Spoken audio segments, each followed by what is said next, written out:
इस जानवर को ध्यान से देखिए। ये भेड़िए की तरह दिखता है, लेकिन भेड़िया नहीं है। ये आवारा कुत्ता और भेड़िए का हाइब्रिड रूप है।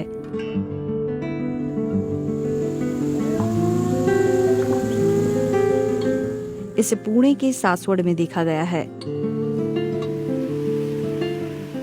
जहां इसे देखा गया वहां घास के मैदानों पर भेड़िए घूमते हैं और शोधकर्ताओं को यहां कुछ हाइब्रिड जानवर मिले हैं। 2013-14 मध्ये आम्ही साल 2013-14 में हम लोग वन विभाग की ओर से ट्रेनिंग के लिए बारामती गांव गए थे। उस दौरान हम लोगों ने वहां 4 भेड़िए देखे। उनमें से एक गहरे भूरे रंग का था, जो सामान्य भेड़िए से अलग था। हमें नासिक, धुले और गोंदिया जिले में भी ऐसे जानवर देखने को मिले। गोंदिया डिस्ट्रिक्ट मधनं आणि नंतर धुळे डिस्ट्रिक्ट मधनं आम्हाला वेगवेगळ्या प्रकारचे रेकॉर्ड झाले।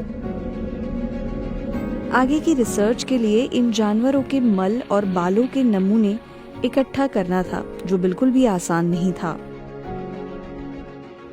लांडगे जसं म्हणलं मी, म्हणजे माणूस जिथे राहतो तिकडेच ते राहतात। जहाँ इंसान रहते हैं वहाँ भेड़िए भी रहते हैं, लेकिन वो आमतौर पर इंसानों से बचते हैं, इसलिए उन्हें ट्रैक करना आसान नहीं है। त्याला ट्रॅक करणं किंवा त्यांचा ट्रॅक करण्यापेक्षा कंटिन्युअसली त्यांचा फॉलोअप करणं हे खूप जास्त आव्हानात्मक होतं।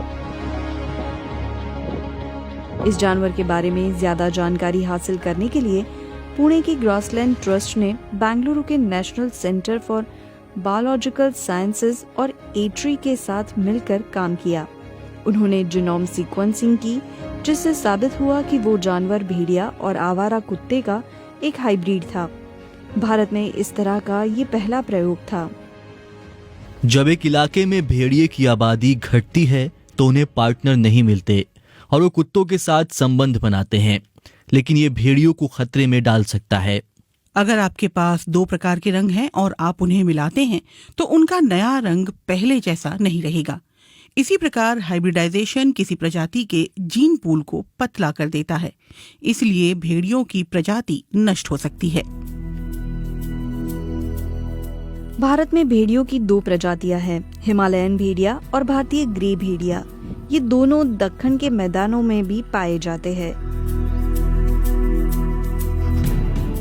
इंडियन ग्रे वुल्फ भेड़ियों की प्राचीन प्रजातियों में से एक है और अब यह खतरे में है, इसलिए इसका संरक्षण बहुत जरूरी है। जशी डेव्हलपमेंट वाढत जातीये त्याच्याबरोबर कुत्र्यांची संख्या वाढत जातीये, कारण की जैसे जैसे इंसानी बस्तियां बढ़ी, आवारा कुत्तों की आबादी भी बढ़ती चली गई। इसकी वजह बस्तियों में पड़ा रहने वाला कूड़ा कचरा है, क्योंकि कुत्ते यहीं पर पलते हैं। वो खरगोशों का भी शिकार करना शुरू कर देते हैं, जो भेड़ियों का प्राकृतिक शिकार है। त्यांचं नॅचरल प्रे कमी होतं। दुसरी गोष्ट आहे की यांचा एकमेकांशी संपर्क आल्यामुळे डिसीज ट्रान्समिशन होऊ शकतं। कुत्ते रैबीज जैसे वायरस और बीमारियां फैला सकते हैं, जो भेड़ियों को गंभीर रूप से नुकसान पहुंचाते हैं। होतात आणि त्याचा खूप मोठा धोका आहे सध्या।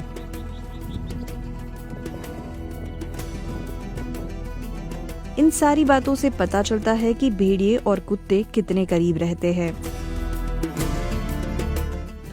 वुल्फचा साईज आणि डॉगचा साईज मध्ये फरक आहे। छोटा आहे, जसं की हा छोटा आहे आपण आणि गोल गादी असते त्याला साधारण। हे असे हे आहेत, हे डॉगचे आहेत असे। आपण वुल्फचाच आहे, इथे दोन्ही नखे उठलेत बघा। हा मागच्या पायाचा ठसा, हा पुढच्या पायाचा ठसा। वैसे देखा जाए तो लगता है कि ये समस्या कुत्तों और भेड़ियों के बीच संघर्ष की है, लेकिन इसके रूट कॉजेस है बढ़ती हुई मानवीय गतिविधियां, जिनकी वजह से ये अधिवास, ये हैबिटेट संकट में है।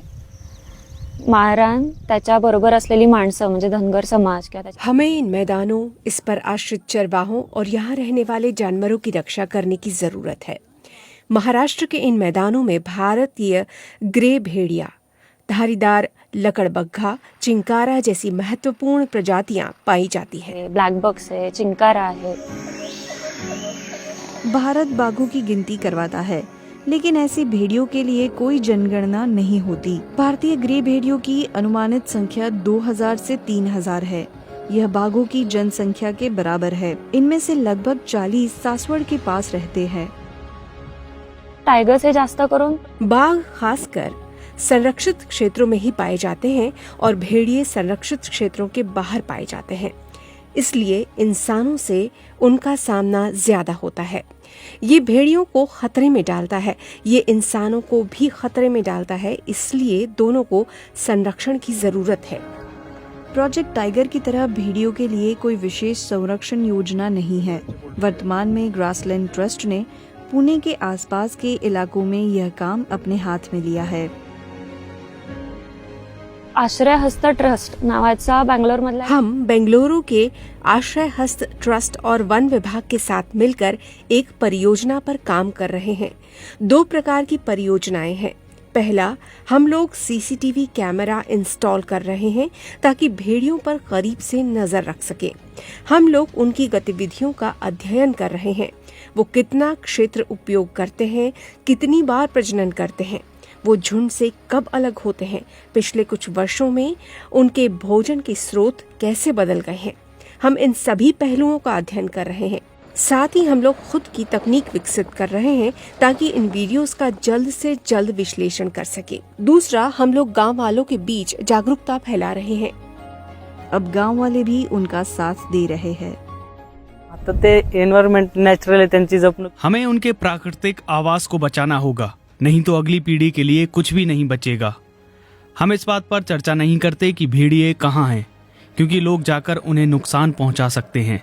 हम लोगों को यह भी बताते हैं कि भेड़िए हमें नुकसान नहीं पहुंचाते, क्योंकि वो खुद को बचाने की कोशिश कर रहे हैं।